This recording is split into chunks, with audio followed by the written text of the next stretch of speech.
Ya estamos de regreso, muchas gracias por seguir en sintonía aquí en 97.7 en Radio Centro, donde esta tarde vamos a hablar de uno de estos temas que están ocupando hoy la atención pública, la discusión, la polémica, todo el mundo tratando de entender qué significa realmente la famosa reforma laboral. ¿Qué tiene de bueno? ¿Qué tiene de malo? ¿En qué van a cambiar las cosas? En fin, tengo hoy el gusto de que nos acompañen Arturo Alcalde, abogado y asesor sindical. Buenas tardes y bienvenido, Arturo. Muy buenas tardes, qué gusto estar aquí. Gracias. Manuel Fuentes Muñiz, abogado laborista. Bienvenido y buenas tardes, Manuel. Hola, muchas gracias por la invitación. Bueno, pues ahora sí que díganos, por favor, ¿de veras estamos en presencia del nuevo paraíso laboral? Arturo Alcalde. Bueno, se trata de un tema que durante muchos años se estuvo hablando, platicando, negociando. El tema de la democratización en el mundo del trabajo no había llegado, transitó algunos aspectos de orden electoral, lo sabemos, pero digamos, como se suele afirmar, el capital tuvo sus propias reformas, pero el mundo del trabajo quedó rezagado. Había un gran temor, porque tiene que ver con el sistema político mexicano, mecanismos de control tan importantes como los sindicatos y como toda esta relación entre las empresas y los trabajadores. Tenía que ver con el tema económico, el control salarial, porque el control de las organizaciones, pues uno de sus factores es precisamente el impedir que hubiera pues movilizaciones, estallamientos de huelga auténticos y la defensa de las condiciones de trabajo, y tiene que ver con todo un proceso de inmovilidad social, ¿no? Entonces, ahí estaba el tema, nadie le quería entrar, vino el PAN, no le entró, Fox como que lo intentó, suscribió unos llamados 20 compromisos por la libertad y la democracia sindical, convocó a una mesa nacional para la reforma laboral, 6 representantes del sector obrero, 6 del sector patronal. A mí me tocó ser uno de ellos. Héctor Barba y yo representamos a la UNT en esa mesa, pero hubo una total resistencia para hacer los cambios, y en ese entonces la UNT, la Unión Nacional de Trabajadores, y el PRD presentaron, precisamente colaboramos Manuel Fuentes, Saúl Escobar, Graciela Benzuzán, Héctor Barba, ¿no? Oscar, muchas. Buenas, ¿qué tal? Hola, senador. Damos la bienvenida al senador de Morena y secretario general de la Confederación Autónoma de Trabajadores y Empleados de México, Pedro Aces. Bienvenido, Pedro. Muchas gracias, Julio, un placer estar aquí en esta mesa. Gracias. ¿Cómo estás? Por favor, Arturo, continúa con la exposición. Entonces, es todo ese tránsito, digamos, de la vida democrática, que tiene que ver con las organizaciones, pero también tiene que ver con la negociación colectiva y con el sistema de justicia. Se presentó en ese entonces la propuesta llamada UN, digamos, primero fue del PRD en el año del 97, ¿no? Y quizá como un antecedente fue la propuesta panista, que fue conocida como conocida por Néstor de Buen, que fue uno de los asesores. 97, la del PRD, que recoge muchas de las propuestas del sindicalismo democrático. Eso es muy importante señalarlo, porque ahora se suele manejar como si fueran los americanos los que vinieron a imponernos a través del TEMEC todo, pues el voto secreto, la transparencia, el sistema de justicia autónomo, y en realidad todos esos temas venían desde muchos años atrás, ¿no? Muchos años atrás, Manuel, viene todo esto. Sí, en realidad creo que ahorita que hace el recuento Arturo, yo diría más de 30 años una pelea para que efectivamente hubiera un tema de libertad, transparencia sindical y demás, y precisamente la reforma que está publicada desde el día de ayer plantea, yo digo, escenarios en 3 ámbitos. Por un lado, el tema de la libertad sindical, por otro lado el tema de la contratación colectiva y otro el de la justicia laboral. El tema de la libertad sindical se liga con el de la contratación colectiva.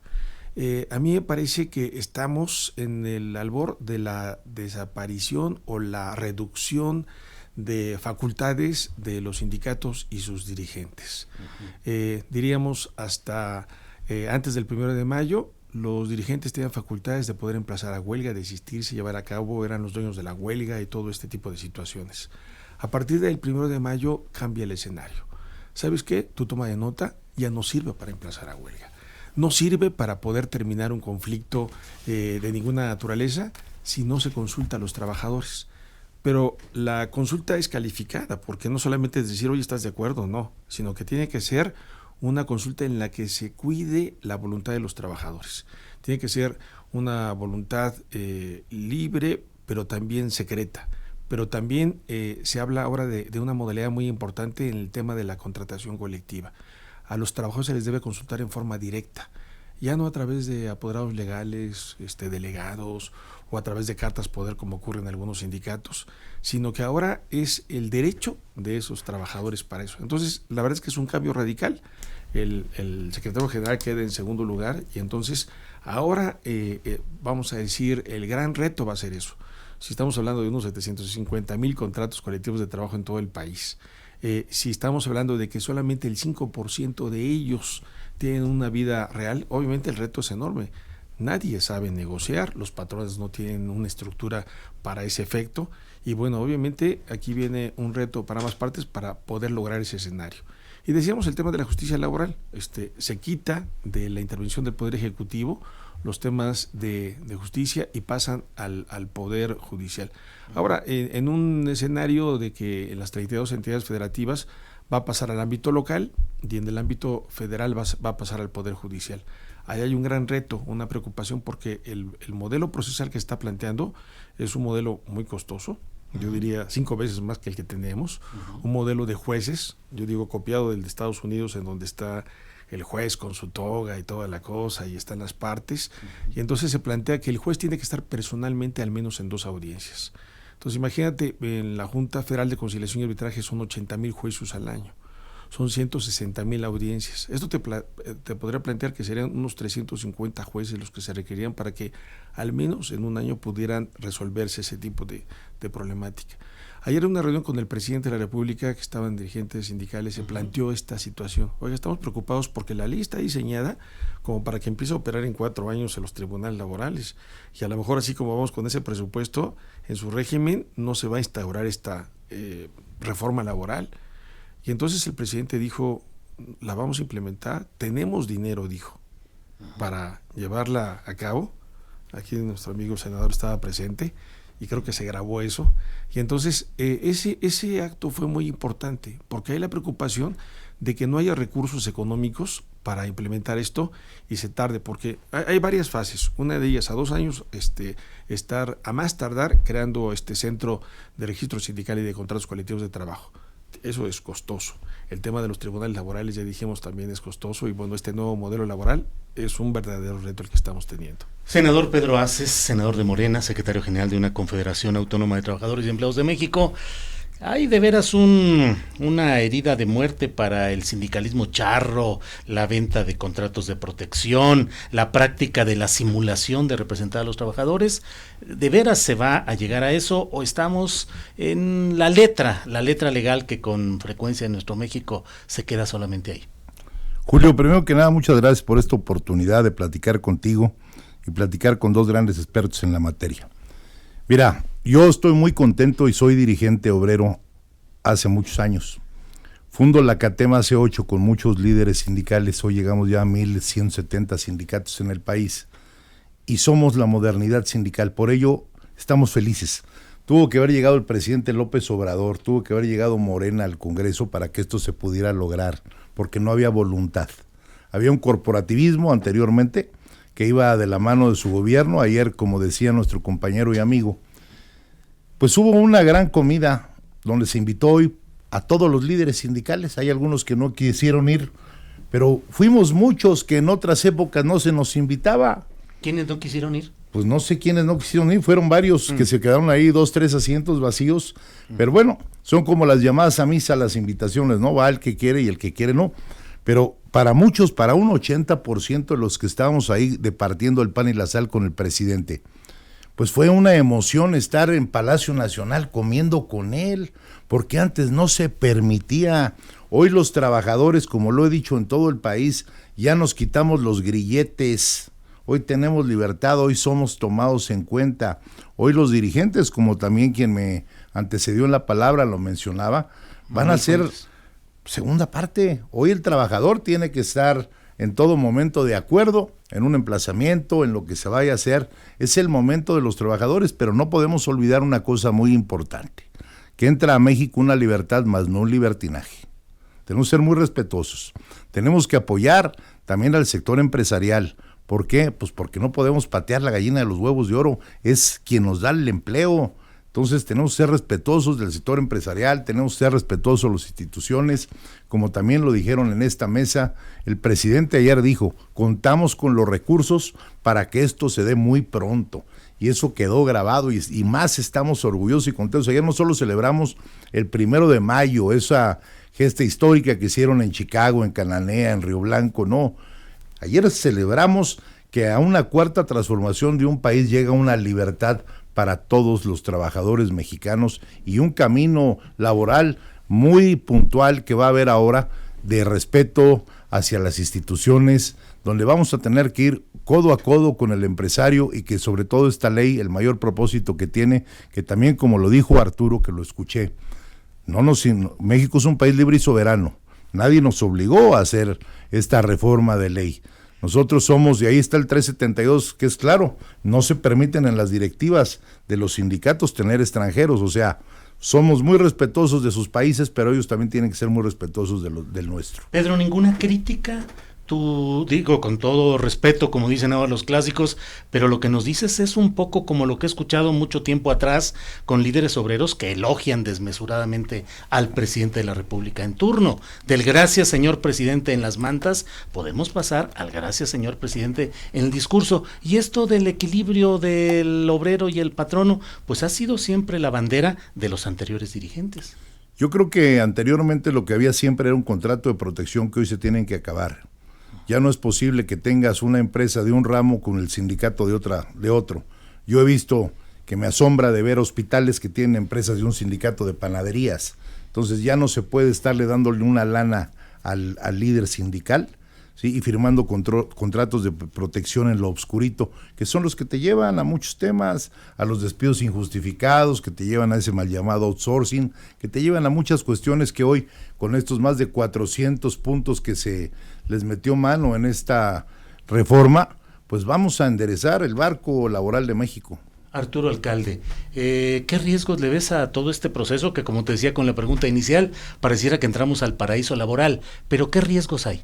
Bueno, suelo escuchar y creo que es pertinente el comentario de que para realizar un cambio se requieren tres cosas, ¿no? Por un lado, tener una buena ley, por otro, tener un gobierno con voluntad política de hacerla realidad, y un tercer punto es que haya actores que se empoderen, que la cumplan, que la hagan realidad. Entonces, yo creo que efectivamente es una buena ley, es una ley que se trabajó con la participación de la academia, de los abogados laboralistas, con actores sindicalistas, empresarios. Hubo muchas negociaciones con el sector empresarial. A veces no se está de acuerdo en todo, pero fue un proceso muy interesante. Hubo un aterrizaje, digamos, dentro del poder legislativo, porque muchos de los diputados senadores participaron con anticipación. O sea, no se puede hablar de una ley así sacada al vapor, ¿no?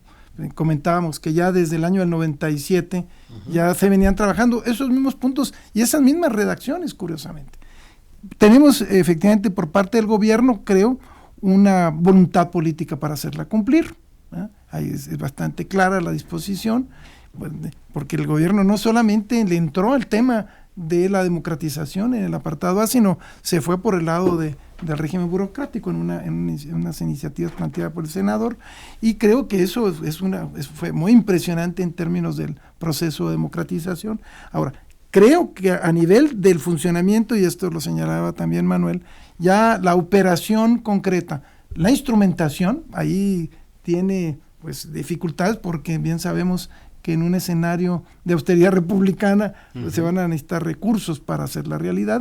Lo vimos con la legislación penal, que se requieren recursos, y sobre todo que haya actores que estén dispuestos, porque va a haber resistencia a los líderes tradicionales. que están acostumbrados a que el empleador sea el que mande, que están acostumbrados a los dineros por fuera, ¿no?, de las negociaciones, a los niveles de vida, a los propios trabajadores, el temor para poder ejercer la democracia, ir a votar, ¿no?, oponerse. O sea, hay mucho temor, sobre todo porque perder el empleo, pues muchas veces es perder el derecho a la propia vida, ¿no? Entonces, creo que sí tiene, digamos, una serie de dificultades en su instrumentación. Y también hay pendientes, eso es importante, porque algunos sectores hicieron críticas, a mi juicio, válidas en su perspectiva, en términos de decir, ataquemos de una vez el tema del outsourcing, por ejemplo, que no es una derivación de la reforma constitucional. No olvidemos que esta ley tenía, por un lado, el referente de la reforma constitucional de 2017, que ordenaba la reforma. Por otro lado, tenía los convenios internacionales, el convenio 87 y 98, recientemente aprobado. Y por abajo tenía efectivamente las exigencias del TEMEC, ¿no?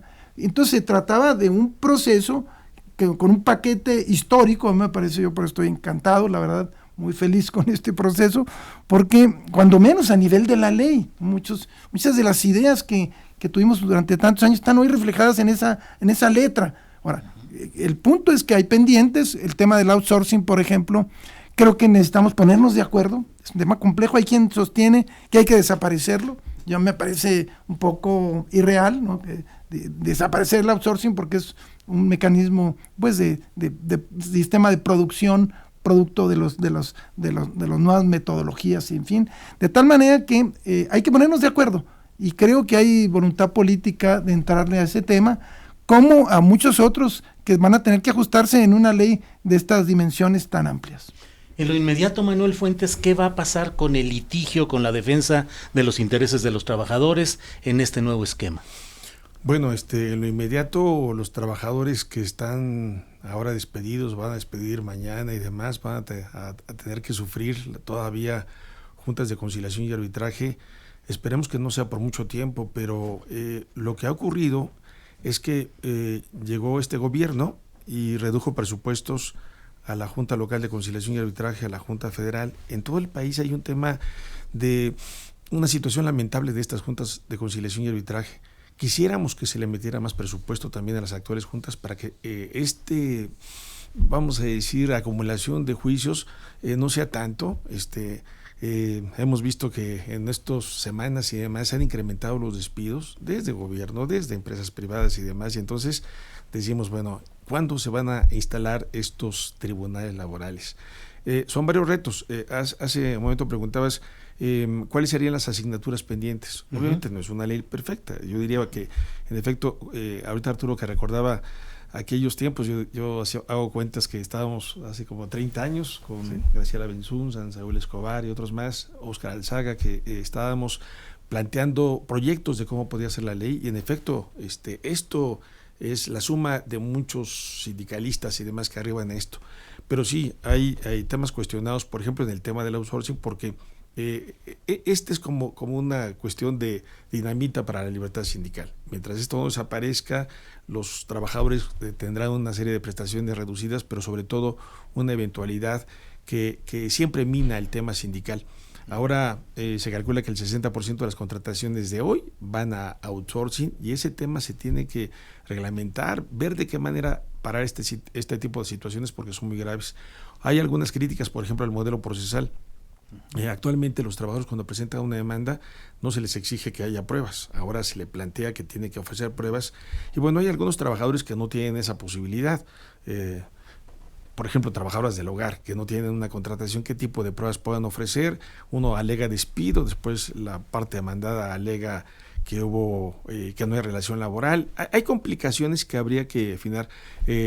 Ya planteó el Senado de que se podría abrir un espacio en donde ahora sí se escuche, porque no se escuchó. El Senado había prometido que iba a haber audiencias públicas para ese efecto, y bueno, a pesar de reclamos de todos o de algunos, no se escuchó.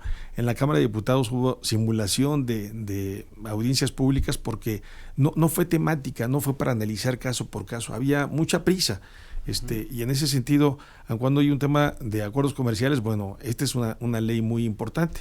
esperamos que no sea un tema de arremiento, que efectivamente se abren audiencias para revisar los temas. Obviamente los empresarios no admiten que se pueda llevar a cabo este cambio, y obviamente esperamos que efectivamente el partido Morena realmente defienda la esencia del tema de la democracia, porque estamos ciertos que la democracia no se lleva a cabo por decreto, ¿no? Dicen los trabajadores, ya hay una nueva ley y se acabaron los contratos colectivos de trabajo. Hay temas de forma y temas en los hechos, una costumbre inercial de los trabajadores de no ser consultados, y los patrones, por supuesto, no estar consultados. Hay intereses de muchos líderes sindicales que su negocio es precisamente saltar la voluntad de los trabajadores. Entonces, hay temas, por ejemplo, en la Cámara de Diputados reformaron un artículo 110, y en donde dicen que ahora a los trabajadores se les plantea de que para el descuento de la cuota sindical se haga la manifestación por escrito. Hay una preocupación de los sindicatos porque esta es una manera de que haya injerencia de parte de los patrones en ese tipo de cuestiones, y lo que se quiere es que ocurra lo que hay en Centroamérica, en Colombia, en donde se vaya debilitando a los sindicatos. Y no estamos en la idea de que con el fin de que se lave el agua sucia del bebé, pues tiren la bañera con todo y bebé y agua sucia. Y no debe de destruirse el escenario de organizaciones sindicales democráticas, sino que tiene que existir un balance y un control efectivo para que esto se pueda llevar a cabo. Hay algunos puntos, pero no son los centrales. Realmente la ley es una ley de avanzada, muy importante, trascendental. Es una ley no simpática para quienes quieren conservar intereses, y entonces tenemos que ver cómo llevar a cabo estos escenarios. Uno muy importante es el del presupuesto, pero también le toca a los sindicatos, a la sociedad, cómo llevar a cabo un conocimiento de los trabajadores que ahora existen. Saben que existen, y ahora su voluntad va a ser determinante. Ese es un gran reto. Y para llevarla a cabo se requiere efectivamente... Pedro, ¿haces falta presupuesto? ¿Cómo se va a resolver toda esta operatividad? Ya ayer nos dijo, que lo decía yo, el señor presidente, que hay presupuesto, todo lleva su tiempo, el mundo no se hizo en 3 días. Yo creo que el presidente es un hombre muy responsable, y como lo dijo ayer, van a cumplir en este periodo que le toca manejar los destinos de este país. El Senado de la República efectivamente va a ser un parlamento abierto. Nosotros vamos a entrar en un periodo extraordinario a partir del próximo martes, ¿sí? Y vamos a hacer un parlamento abierto, y vamos a invitar. Hay puntos que además Manuel lo dijo muy bien, hay puntos que se deben de analizar. A ver, yo me pregunto, y aquí hay 2 expertos en materia laboral, los sindicatos viven de sus cuotas. Lo que hay que hacer es que las cuotas se transparenten, pero tú no puedes decir si el trabajador quiere pagar cuotas o no quiere pagar cuotas. El trabajador tiene derechos y tiene obligaciones, y tiene beneficios, y obligaciones. Entonces, es como si mañana sale el presidente y dice, a ver, el que quiera pagar impuestos, que pague impuestos, y el que no, pues nadie va a querer pagar impuestos. Entonces, ahí se te abre una ventana en los sindicatos, que entonces van a volver a las viejas formas los líderes, de llegar a molestar al patrón y decirle, oye, dame una lana, pues no me pagan cuotas, y con qué nos vamos a mantener. Entonces, tenemos que ser muy puntuales, tenemos que ser muy parejos, tenemos que ser muy profesionales, y yo creo que en este parlamento, que más los vamos a convocar a gentes expertas como Arturo, como Manuel, que hoy están aquí, vamos a invitar al sector empresarial, a los expertos como ustedes, a los líderes de todas las confederaciones que haya, que nadie se quede sin opinar, porque hoy, como también lo dijiste, hay gente que se quedó sin opinar. Y sí, efectivamente, Arturo lo dijo al inicio de este tan escuchado programa, mucha gente opinó sobre esto. No fue una dictadura que dijo ahí va, no.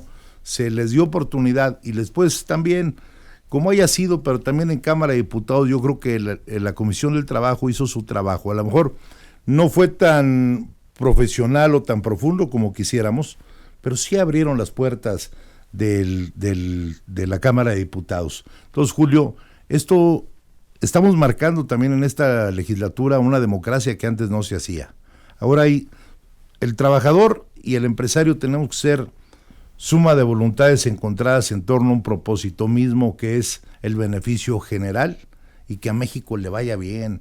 Todos tenemos que apostarle a Andrés Manuel López Obrador para que le vaya bien a nuestro país. Y yo creo que con esta reforma laboral que ya está plasmada en el Diario Oficial de la Federación, y que el día de hoy, 2 de mayo, ya entra en funciones, pues tenemos que impulsarla todos. Vamos por México, vamos juntos, obreros y patrones, vamos juntos con el gobierno, que ese sistema tripartita no se rompa. Eso es mi pensamiento. Gracias, Pedro Aces. Arturo, en el momento histórico en el que el gobierno del presidente Lázaro Cárdenas comenzó a impulsar la organización obrera, hubo la resistencia de los grupos callistas para tratar de presentar esa efervescencia laboral como una inestabilidad que mostraba que el entonces recién llegado o todavía no suficientemente instalado Lázaro Cárdenas como presidente de la República significaba inestabilidad y riesgos para el país. El presidente Lázaro Cárdenas logró sortear esto. Ahora que se dan todo este tipo de cosas, y pienso en lo sucedido en Baja California, con muchas huelgas, con muchos emplazamientos, con una efervescencia, ¿se corre el riesgo de que política y socialmente esto genere desestabilización? Bueno, yo creo que es natural que genere acciones sindicales que no conocíamos con anterioridad. Es natural que existan, por ejemplo, huelgas, que es algo absolutamente natural también en una sociedad de mercado, ¿no? Y que en el pasado había huelgas, pero se encubrían, no se les llamaba huelgas, porque había la consigna de no reconocerlas como tal, se archivaban los expedientes, si había huelgas se le llamaba paro técnico, en fin. Creo que va a obligarnos a todos a cuestionar, en particular los empresarios, el modelo sindical que tienen, el ejemplo que tú planteas de las huelgas del norte, ¿no? En donde pues había un sindicalismo tradicional y una especie de paz, entre comillas, y que cuando se plantea la posibilidad de que la necesidad de que los trabajadores voten, pues obviamente se cuestionan. Una de las disposiciones transitorias de esta ley es que en los próximos 4 años todos los contratos colectivos van a tener que ser sometidos a consulta a los trabajadores. Y si no se lleva a cabo la consulta, incluso desaparece el contrato colectivo porque se presume que es un contrato de protección. O sea, en realidad la ley tiene una dimensión gigantesca de cambios. Entonces, yo no pensaría que va a generar así cataclismos, que va a generar grandes movilizaciones o pérdida de la, digamos, relativa paz. No estaría en esa lógica, sin desconocer que va a mover el agua, obviamente, y qué bueno que lo mueva, porque esta paz es de mentiritas, ¿no? Donde va a haber pues trabajadores que empiecen a cuestionar. No va a ser un proceso fácil, se va a requerir mucha formación, mucha discusión, reflexión. Incluso yo lo veo ahorita, por ejemplo, en esta mesa, se hablaba de 3 temas, si se había discutido o no la ley, un ejemplo.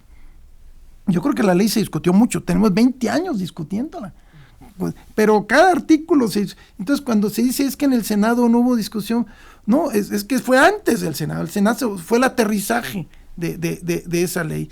No es una ley que se inventó y se presentó una iniciativa y uno dice se aprobó en 2-3 días. No, nada de eso. Yo diría que es una de las leyes donde ha habido más participación de todos los sectores, días, meses, digamos, academia, como decíamos, foro, especialistas, organizaciones.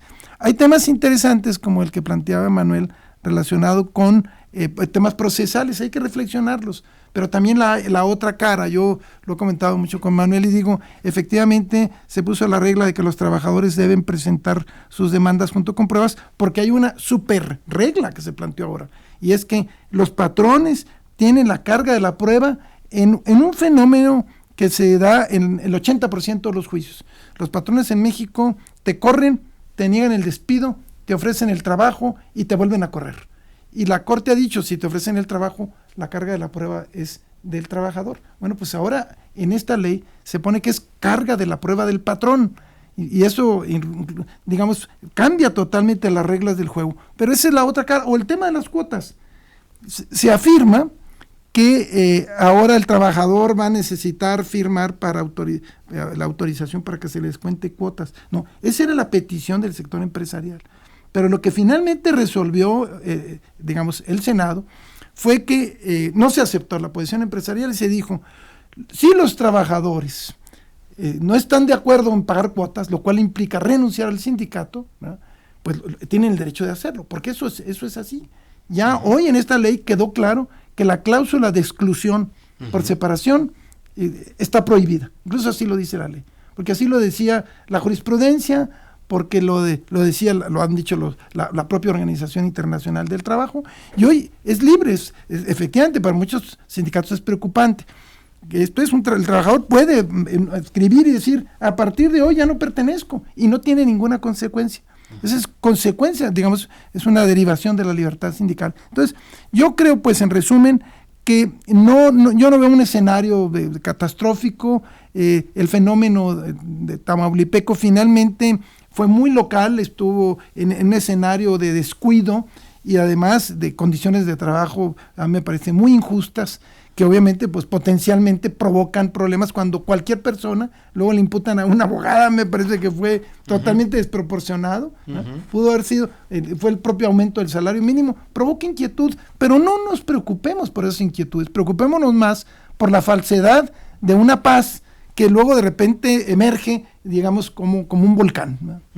Manuel Fuentes, la Ley Federal del Trabajo fue históricamente considerada como un avance en los derechos sociales, con su carácter tutelar, con una protección extraordinaria para los trabajadores, y sin embargo, en los hechos, en la práctica, fue utilizada para mantener esa falsa paz laboral, una protección poco eficaz para los trabajadores. ¿Qué tanto corremos el riesgo ahora de estar frente a una gran legislación, pero una realidad que no pueda ser cambiada tan fácilmente?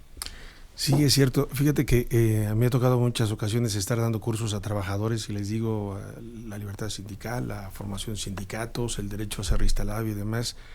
Y me dicen los trabajadores, oiga, esa ley aquí no se aplica en la empresa. Pues sí. No hay ese tipo de derechos que se tienen.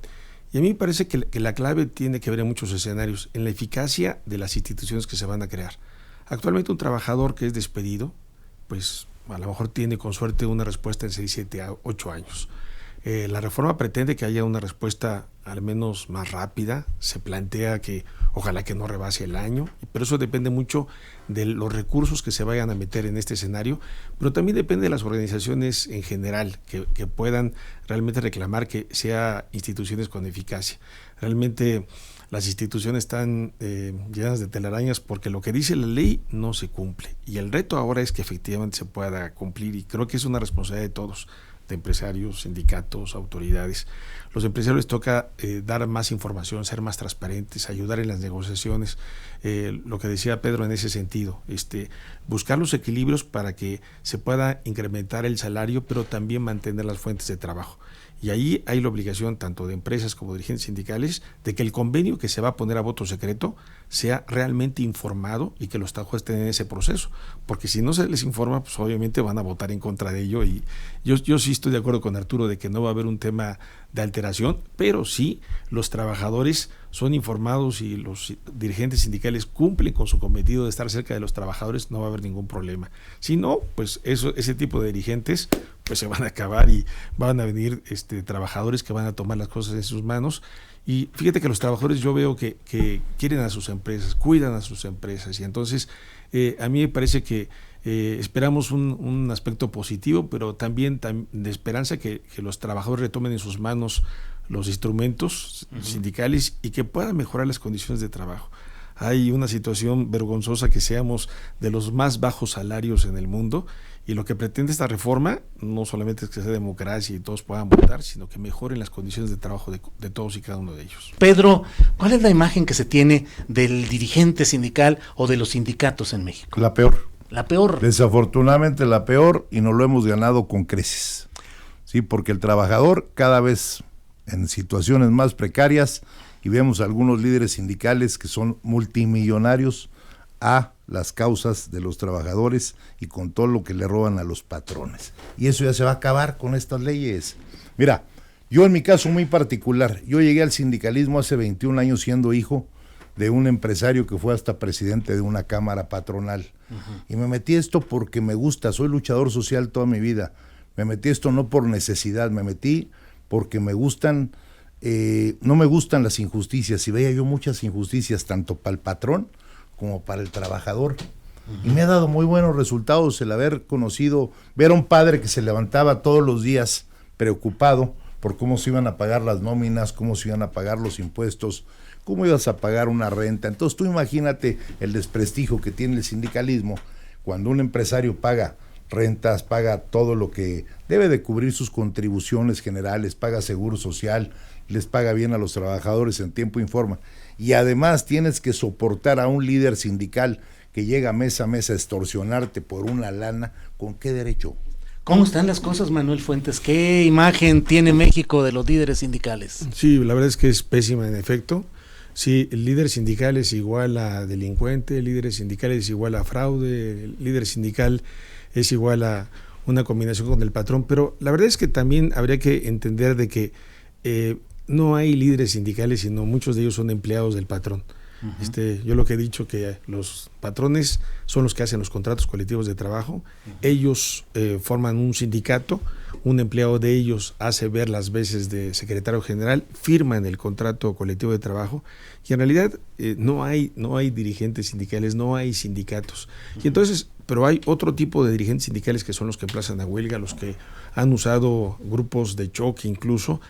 Son gentes peligrosas, son verdaderos capos. Sí. Realmente es una situación grave, delicada, y que esperamos que la autoridad, en efecto, ante cualquier denuncia, prenda a estas gentes, porque no se van a acabar tan fácilmente. Son tipos con muchos intereses y que habrá que efectivamente poner mano dura contra ellos y de verdad que se sienta un cambio importante. ¿Cómo te ha ido, Arturo Alcalde, con esos líderes sindicales? Ahorita, de lo que habla Manuel Fuentes, pienso yo en lo personal en Víctor Flores, el líder del sindicato de ferrocarrileros, con una imagen gangsteril abierta y completa. Pero en tu experiencia, ¿cómo te ha ido, Arturo? Bueno, muchas de las organizaciones con las que nosotros trabajamos, efectivamente hay una versión distinta. El otro día, también en una reflexión, en un seminario, decíamos cómo hay un sindicato democrático a veces por rama de industria. Cuando tú dices, ¿cuál es el sindicato que hace votaciones secretas y rinde cuentas en las universidades privadas? La Ibero es la única, por ejemplo. Uh-huh. ¿No? ¿O cuál es dentro de las aseguradoras? Pues MedLife, ¿no? Es el único. O dentro de los elevadores, pues Otis. Y entonces empiezas tú realmente a encontrar que hay un sindicalismo que va contra la corriente, está en una situación muy difícil. El Frente Auténtico al Trabajo, por ejemplo, uh-huh, que es donde yo me integré pues en el año del 72, pues son luchadores ahí, gente honrada, honesta y lucha. Claro, no les dan, tienen registros sindicales, pero no les dan contratos colectivos, precisamente porque los patrones son los que deciden a quién se le otorgue el contrato, lo que decía Manuel y que decía don Pedro, que es un empresario llega y escoge con quién se firma el contrato colectivo. Entonces sí, efectivamente, en el imaginario público hay una idea muy negra, porque se piensa también en estos extorsionadores. A propósito, esta ley pone reglas muy claras en contra de la extorsión. Incluso se puede llegar a perder el registro del sindicato y ahí puede iniciarse causas incluso de origen penal o de naturaleza penal.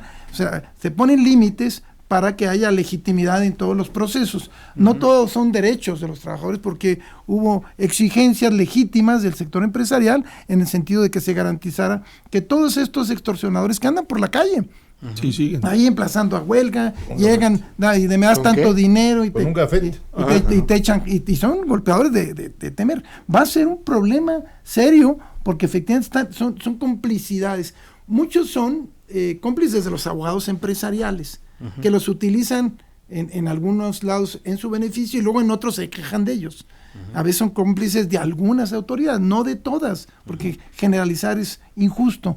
Pero entonces realmente se va a tener que entrar con mucha valentía, con mucha claridad y poniendo las reglas del juego claras, ¿no? Uh-huh. Esto es, tiene que haber decencia, tiene que haber transparencia, porque además se trata de una ley que se combina con otra ley general, que del 95, Ley General de Transparencia, ¿no?, que obliga a poner en internet todos los contratos colectivos, uh-huh, los comités ejecutivos, hasta los propios padrones de socios de los trabajadores. Entonces, realmente estamos viviendo un escenario de transformación integral, ¿no? Es el sistema de justicia, es negociación colectiva, es democracia, pero también son muchos mecanismos de participación, ¿no?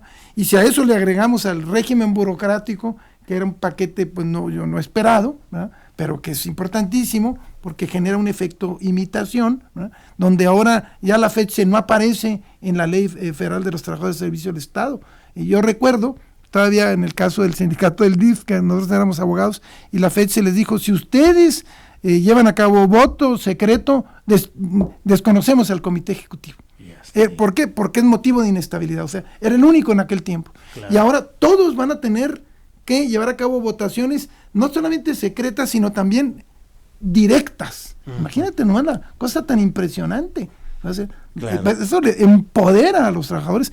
Y yo creo que es una de los grandes avances, a mí me parece, de la llamada cuarta transformación, que no se le ha dado la importancia que tiene, sí, y que va a requerir efectivamente de cambios paralelos y sobre todo de cultura. Simplemente que los patrones se den cuenta que no pueden seguir decidiendo quiénes son los sindicatos que deben funcionar en sus centros de trabajo. Ese cambio es cultural, es psicológico, es realmente muy importante. Tenemos que prepararnos. Claro. Tenemos nosotros también que aprender mucho como abogados y como organizaciones democráticas, claro, para realmente procesar este cambio debidamente. Pedro Aces, ¿puede haber un nuevo Fidel Velázquez en este nuevo escenario? Pienso si está concentrando demasiado poder Napoleón Gómez Urrutia. ¿Habrá varios Fideles Velázquez de la Cuarta Transformación? Yo creo que cada persona es diferente. Yo creo que cada persona tiene conciencia y cada persona es responsable de sus hechos. Hablábamos hace un rato del desprestigio general que tienen los líderes sindicales, pero yo te puedo decir, y suena mal que lo diga, pero yo creo que habemos algunos todavía que nos salvamos de esa crítica y de esa norma por nuestra conducción. Dame algunos nombres. Pedro Aces. Sí, bueno. CATEM. Sí, sí. Y yo creo que hay algunos en los estados que no son tan a la vista, pero que son líderes que han manejado. Arturo decía una cosa, no podemos decir que todos son corruptos. No podemos decir que todos en el gobierno... La Unión Nacional de Trabajadores, la nueva central, hay gentes, son organizaciones democráticas. Hay gentes democráticas y hay gentes que tienen un pensamiento muy plural. Entonces, yo sí estoy feliz con esta ley, porque va a dar un paso trascendental en la historia de México y además en las conducciones. Hoy ya se hizo un papel, ahora lo vamos a ver en la forma. Entonces tenemos la obligación histórica de enseñarle a los trabajadores hoy cuáles son sus derechos, sus nuevos derechos adquiridos. Estoy feliz de que esta reforma haya llegado y estoy feliz de haberla presentado en el Senado de la República. Yo agradezco esa oportunidad que se me dio, ¿sí? Y luego pues la cereza del pastel, que fue lo del apartado B, que también es algo muy bueno, porque la gente tiene que tener libertad de poder, antes no te dejaban ni pensar, hoy ya puedes votar, ya puedes elegir, ¿no? Yo sí estoy muy agradecido, la verdad, con este gobierno, con esta propuesta que hizo el presidente. Estoy muy agradecido con todas las fracciones políticas, tanto de diputados como de senadores, porque fue una gran mayoría. Hasta el mismo PRI votó a favor de que se haya libertad ahora en el apartado B. Entonces estamos contentos y vamos a seguir trabajando por las causas nobles de la gente. Ya vamos en el tramo final de este programa, que se ha ido muy rápido porque los temas han sido muy interesantes.